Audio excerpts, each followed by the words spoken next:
Good morning, members, officers, and any members of the public in the public gallery or viewing the live stream. Welcome to this meeting of the Civic Affairs Committee.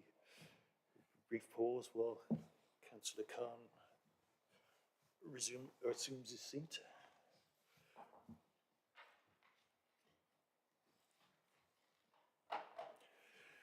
My name is Councillor Peter Sanford. I am chairing this meeting. My vice chair is Councillor Paul Bearpark, sitting on my left.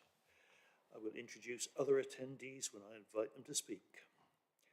Those in the chamber are reminded that the meeting is being live streamed. May I ask those who are joining us remotely to ensure that their camera and microphone remain off unless they are addressing the committee. For those of us present in the room, please ensure your microphone is close to you and speak clearly when addressing the room. Item 1 on our agenda today is apologies. Pippa, are there any apologies for absence, please? Thank you, Chair.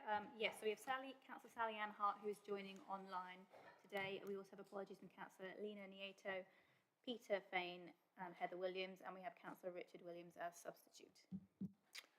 Thank you.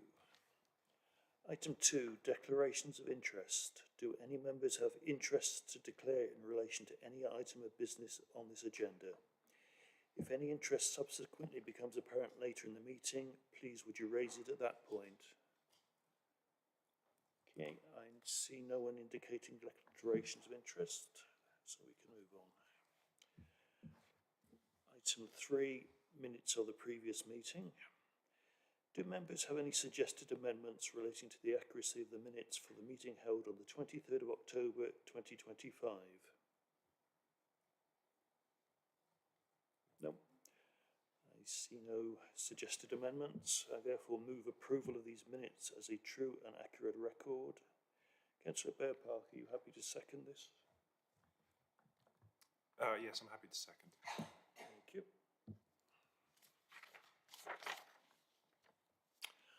Item 4, The committee therefore agrees the approval of the minutes of the meeting of the 23rd of October 25 as a true and accurate record by affirmation.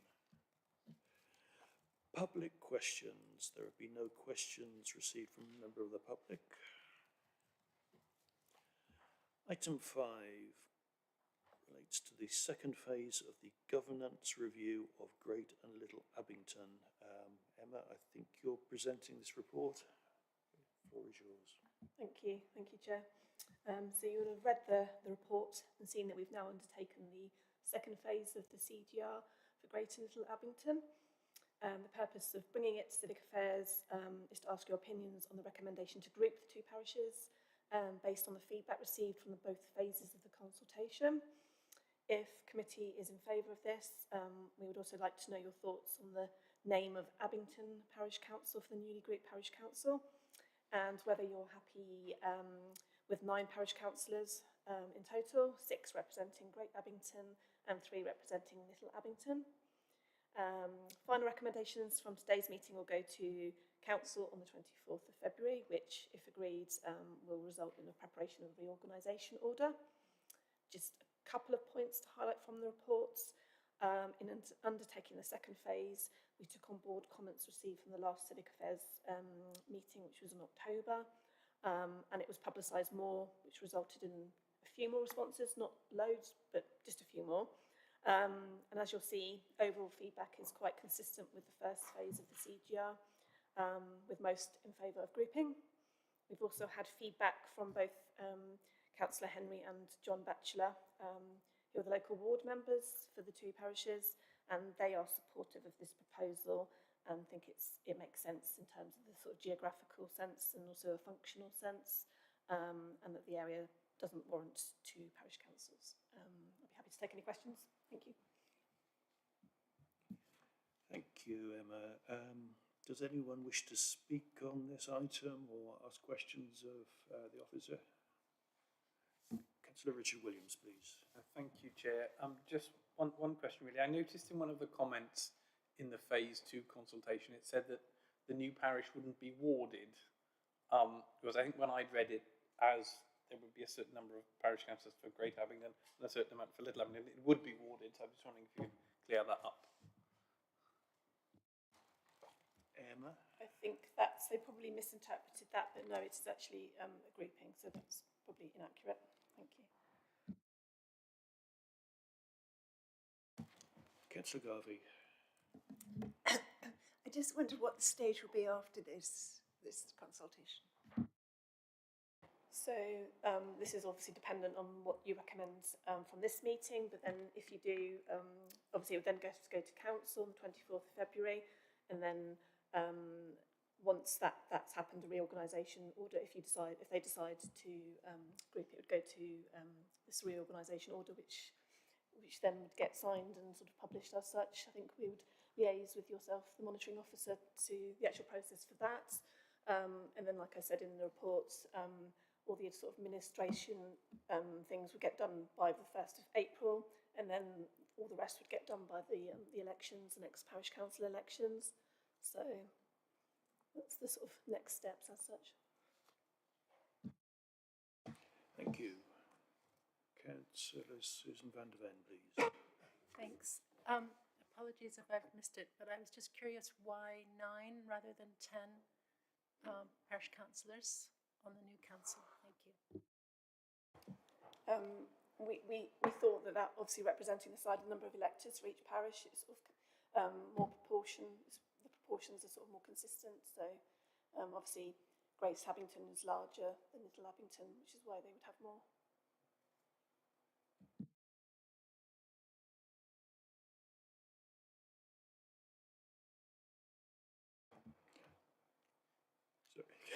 Councillor Richard Williams, please.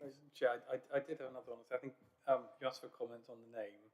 I mean, I feel slightly hesitant to comment because I'm not from there, and I would obviously defer to the views of the existing parish councillors. But I did wonder about Abington Parish Council, because Abington doesn't really exist. So I thought the Abingtons would be a better description, given that it is 2 villages. But as I say, I'm a bit reluctant to impose my view, given I don't live there.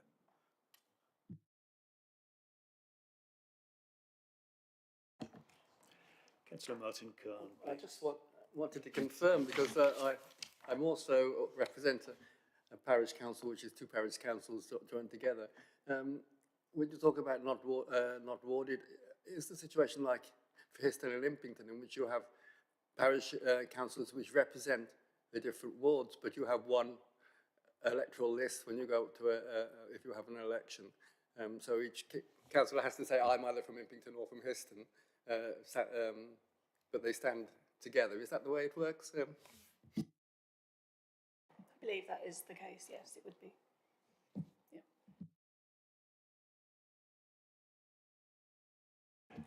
Councillor van der Ven, please. I'm glad Councillor Williams raised that question. I'm a former councillor for Great and Little Chisel Parish Council, and it was important that the 2 communities were noted. And what you said about Abingdon is not a place, I think is an interesting point. Also, we're at a point in local government of kind of consolidation. We have fewer councillors on the district and county councils than we used to, and we have local government reorganisation coming in, and parish councils will be exceptional in lots of ways, and maybe it's important to retain those individual identities, particularly if the numbers of councillors from each community is specified in the governance arrangements. Just a thought.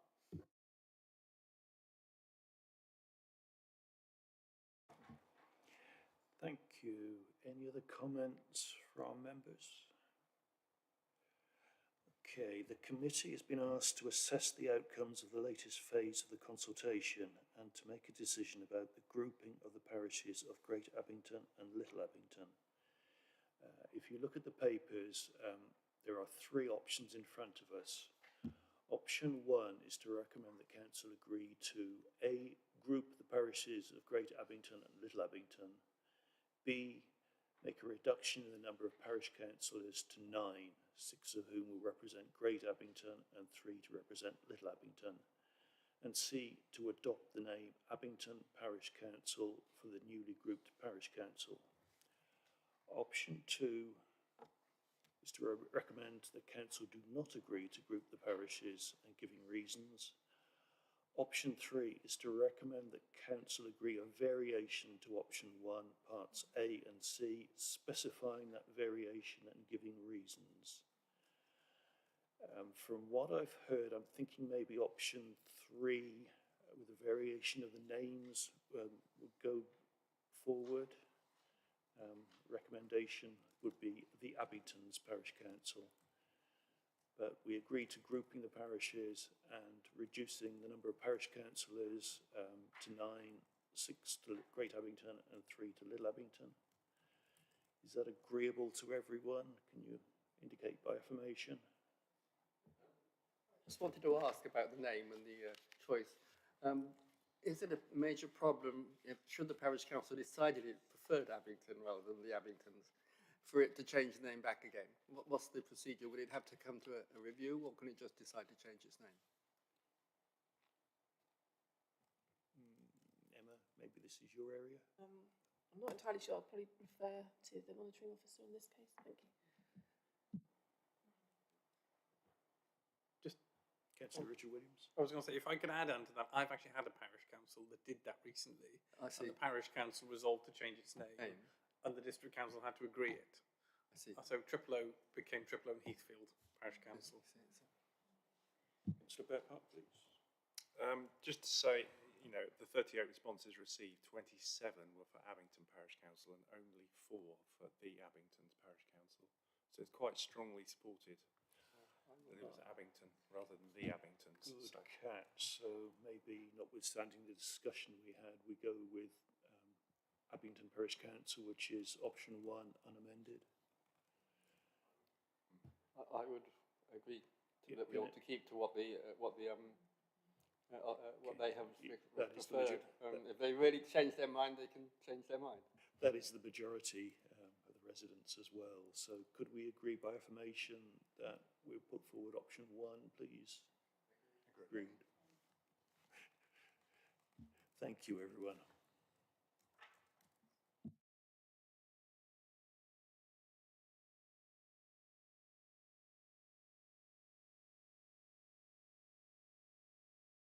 Turn my mic off. Agenda item 6 relates to the governance review of Foxton.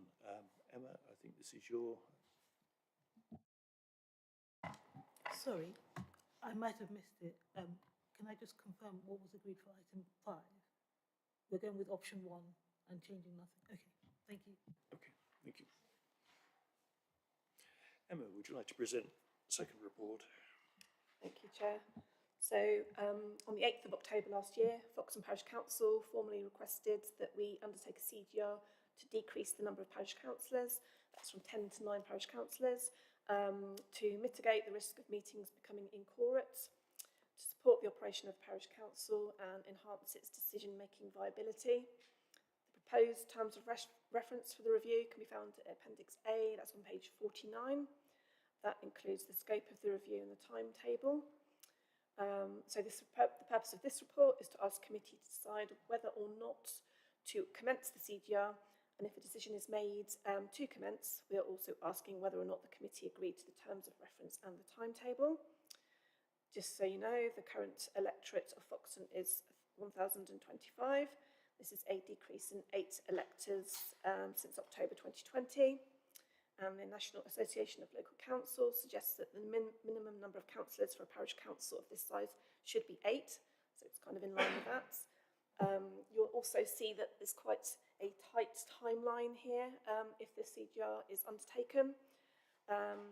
If after the public consultation a reorganisation of community governance order is made, the provisions of the order again will take place for financial and administrative purposes on the 1st of April this year, and the electoral arrangements will come into effect at the next elections to the parish council. Thank you. Thank you, Emma. Does any member wish to speak on this item?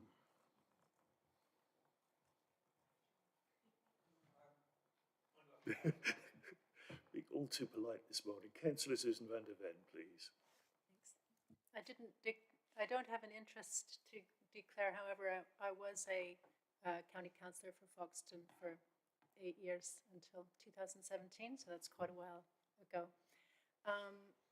But it's always concerning when parish councils can't find the full complement, and I know it's a problem in many parish councils, and we go through these reviews, but it's maybe worth finding some time to think about why this is the case.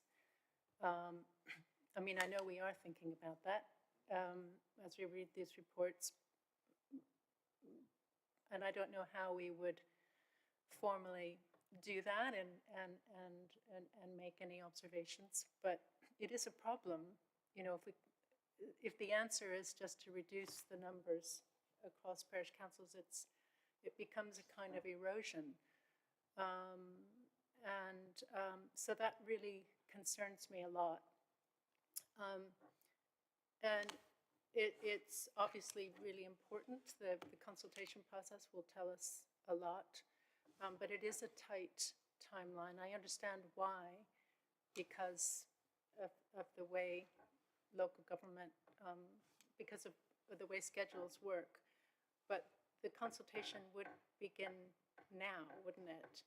And it would conclude in just over a month. So I'm very interested to understand how that will take effect immediately and how we can be confident that the issues that have brought forth the consultation and the opportunity to respond in a really meaningful way will be able to happen. But again, I realize we are all parties are caught by certain constraints. That's kind of what I wanted to say. Thanks. Thank you, and I do understand your point. One or two of my parish councillors are struggling to get a quorum at some of their meetings, but they're setting out on recruitment campaigns, shall we say, to actually enlist more volunteers as parish councillors. But obviously Foxton have made a different decision, as is their want. Councillor Richard Williams, please. Yeah, thank you, Chair. I mean, I don't have any objection to this, but I just want to raise a question about the fact that I noticed in the papers that the number of parish councillors was raised from 9 to 10 only 5 years ago. And it also says in the papers that the number of parish councillors has never exceeded 7, and is currently 5. So I did just wonder if we might think about a bit more consistency over time, because it does seem a bit silly to 5 years ago raise it and then 5 years later cut it. And maybe just think about how we approach these things in terms of some guidelines we put in place that we try and stick to. That was my only comment. Yes, that's a good point. Councillor Bearpark, please.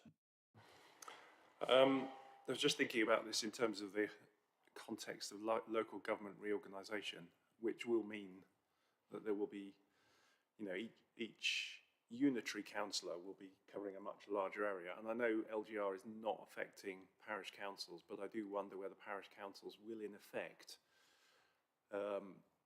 take on a greater role going forwards in terms of listening to their, you know, their local communities. And maybe that, I'm not suggesting that we shouldn't go forward with this, but we shouldn't proceed, that this shouldn't proceed.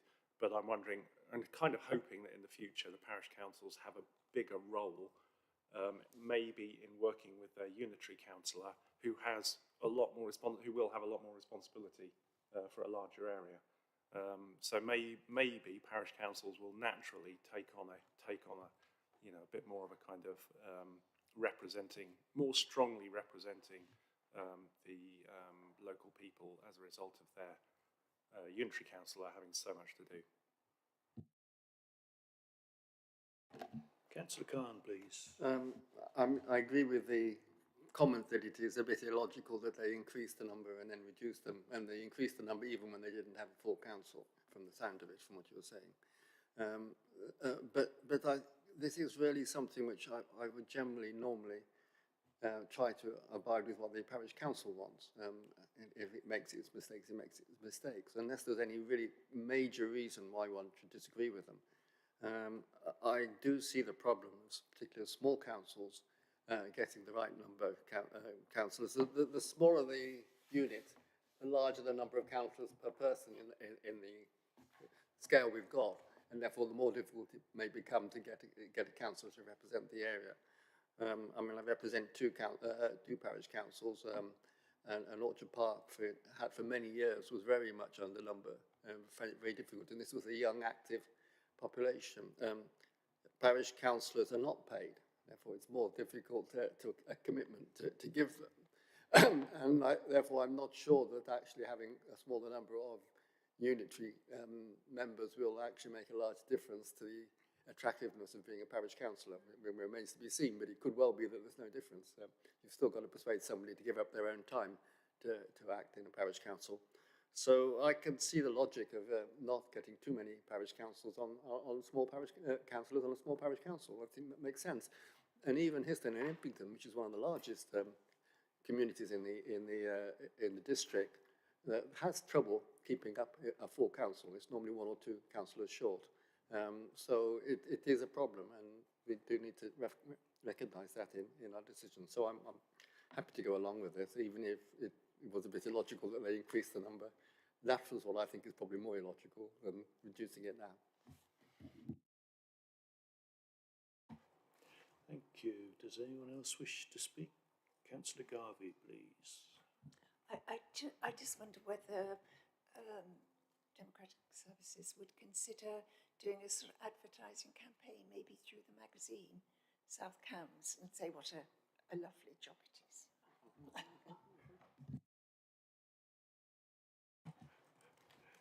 don't think that's within the gift of the Dem Services officers in the room, but I'm sure you can note the suggestion. Emma, yeah? I seem to remember a few years ago, I think our comms department did sort of share, I think, basically trying to advertise the number of parish councils. If somebody wants to come and, the vacancy that is there, that they could actually join. Something they could do potentially again, maybe. In terms of the actual consultation, if it were to go ahead, we know it's tight timeline, so we've got the consultation material, it's all ready to go, and we would work with the clerk of the parish council to make sure that that is advertised their end as well. Excellent, thank you. Any other requests to speak? Okay, the committee has been asked to decide whether or not to commence. Oh, sorry, Susan van der Ven. Sorry, I just wondered if it would be possible to find out more about the question I raised about the consultation, and which is starting today. It would start today. So, I mean, the parish magazine, it has already gone to print for, no? It couldn't go in, of course, because the decision hadn't been made. So I was just curious how the consultation, how we can be assured that it will be an effective consultation. Thanks. Emma? I think when we were told about this request, we did go back to the parish council and said, look, it is a tight timeline. We know it's a tight timeline. It's not ideal, but to get it done by April and May, this is the only thing that we can do, which is why we've got the consultation material. We've also got Go Vocal, so online responses can be done. I think in terms of this CGR, it's quite a simple one. It's not like the Abingtons as such. It's a bit more simple in the fact it's, requesting people's opinions on the reduction of one parish councillor. So I think in that respect, and I think obviously as the parish council have requested it, we would work with them, and it's their job to kind of promote it as much as they can as well. So we would work with them to do that.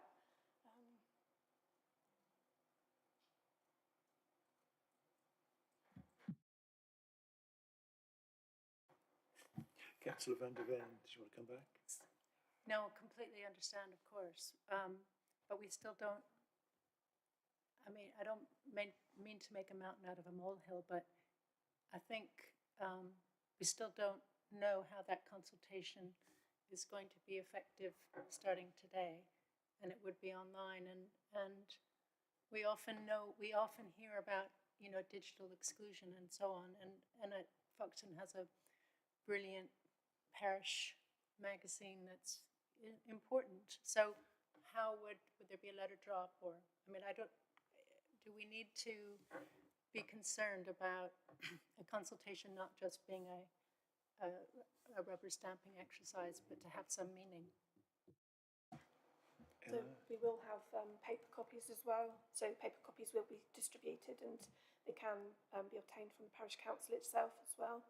I'm sure that they will advertise it on their website as well and various means, but I will check with the clerk on that and make sure that they are doing that. If there's any events taking place in Foxton as well, we can come along and promote it as well, the consultation. So.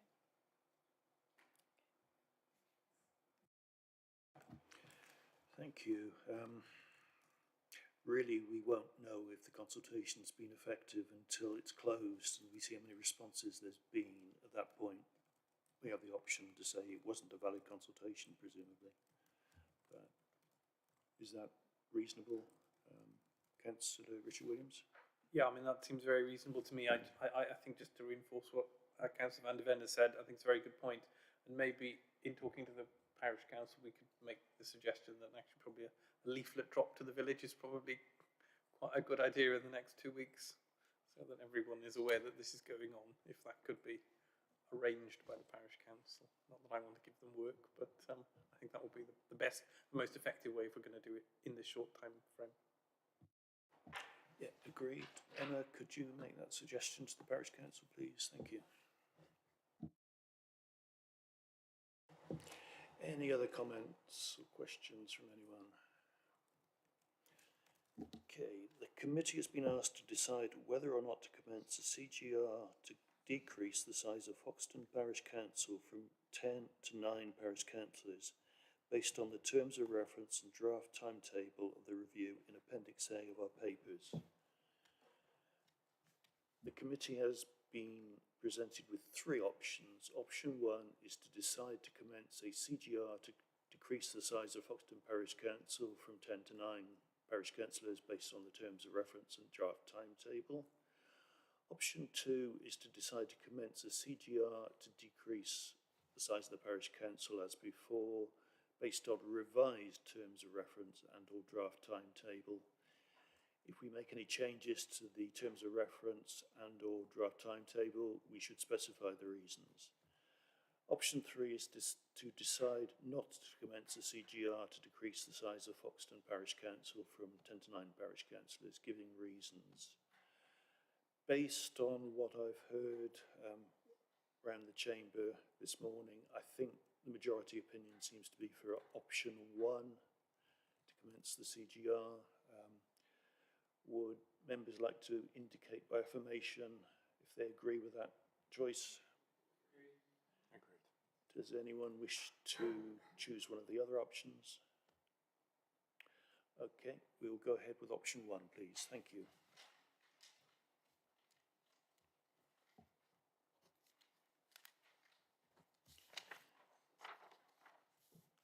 Okay. Item 7 on our agenda is update on Code of Conduct complaints. Monitoring Officer, please, you have the floor. Good morning, members. Just checking that you can hear me. Yes, so this is the quarterly update for Code of Conduct complaints with the council, within and also with the parishes. I will start by saying there have been some issues in terms of a smooth transition from me taking over from my predecessor with the interim and me taking over the role.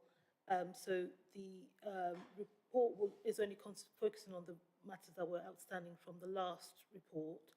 I know there is another meeting coming up in March, and that will be a much more comprehensive report. We've had some technical issues in terms of getting the system up and running for me, but that now seems to have been resolved. So in terms of JM 29 and JM 30, I am going to give an oral report, but then having looked at the meeting from July, it appears that my predecessor, Mr. Murphy, had given a report, an update at the meeting, which said that these were no further action in terms of JM 29. After consideration with the IP, it was felt that there wasn't enough evidence to progress that complaint and no further action was taken on that one.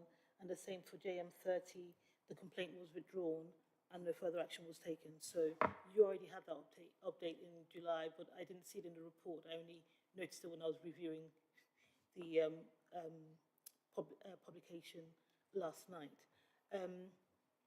In terms of JM31, this is regarding an allegation from a member of the public and one of our councillors in terms of comments posted on social media. There had been an independent investigation at the time with my predecessor, and we're waiting for the results of that investigation. The investigation has concluded, and the subject member has been found to be in breach of the code. And at the moment, based on the issues that were raised in that particular complaint, it is looking like there will be a determination hearing to be organised in the near future. And in relation to the JM34 and 35, which is the Water Beach Parish Council complaint, this is another allegation of a member of the public and the conduct of two councillors at the council meeting. So the actual complaint wasn't from either councillor, it was a member of the public feeling that one councillor was acting in an inappropriate behaviour to another councillor at the parish council meeting. Again, this has been reviewed. The monitoring officer at the time and the interim did consult with the independent person, and a determination was reached that it didn't merit formal investigation and was more of a robust exchange, which is obviously allowed for councillors to councillors, and it didn't reach the threshold to show that there was a breach of the code and the complaint was closed. Are there any questions in terms of the report? Thank you. Does Councillor Khan, please? Can you give us a little outline about what a determination hearing involves, please? So the determination hearing is part of the ethical handbook, which is also attached to this report, and there will be a panel that will be chosen following some training that will be provided for members of this committee. Fortunately, I've managed to arrange for training to be done today, so I think training will start at 11 o'clock. Obviously, to enable you to be able to do your roles properly, it's always essential that you have training, and my understanding is that there hasn't been training for a couple of years, so we've made the arrangements and facilitated training to start straight after this meeting, as you're all available and attending today, rather than coming in on another day. So once that training is done, then we will feel more confident that you're able to then have the confidence to do the determination hearing, and a date will be set with, obviously with discussions with them services to put a date for the hearing in the timetable, and availability will be checked, and then we'll have a panel of 3 to attend the hearing. Thank you. Councillor Richard Williams, please. Thank you, Chair. I'm sorry, this is a very self-interested question. But obviously, I'm here as a sub today. I am planning to stay for the training because I just think it would be quite a useful thing to do. But obviously, the person I'm subbing for is not. I'm not sure if they're going to come to the training or not. But would that mean that they wouldn't be ineligible for the panel and I would be because I've done the training, or not? So it's a very self-interested question. I don't mind doing it. I just wanted to check the situation. It's a very good question, actually. Monitoring officer, can you? In terms of any other members can attend who have done the training, and it is open to not just the sitting members but also the subs. So in answer to Councillor Williams' question, as he's happy to be here for this occasion, he will be eligible to be part of the panel because he's had the training. And I believe we have got Councillor Hart online who will be viewing the training online, so she will also get the benefit of attending being part of the selected for the panel should it get to that point. She is online, yes, thank you. And thank you for volunteering, Councillor Williams. Does anyone else wish to speak? Councillor Bepark. I just wanted to ask about the JM3435. So that seems to have 2 reference numbers, but it's one issue. Obviously, I'm just to state, I'm the ward member for Water Beach and Milton, I do know all of the parish council members. It's possible I was at that meeting, but I'm kind of trying to just, actually my question is really about why there seem to be two reference numbers for that.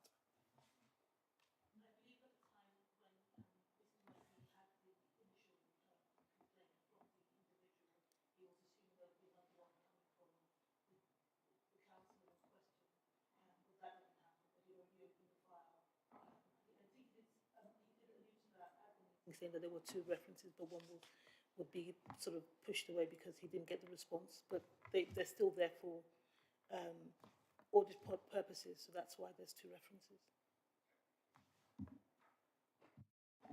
Thank you. Anyone else wishing to speak? The committee has been asked to note the progress of any outstanding complaints and the conclusion of cases resolved since the last meeting. I think we have noted the progress.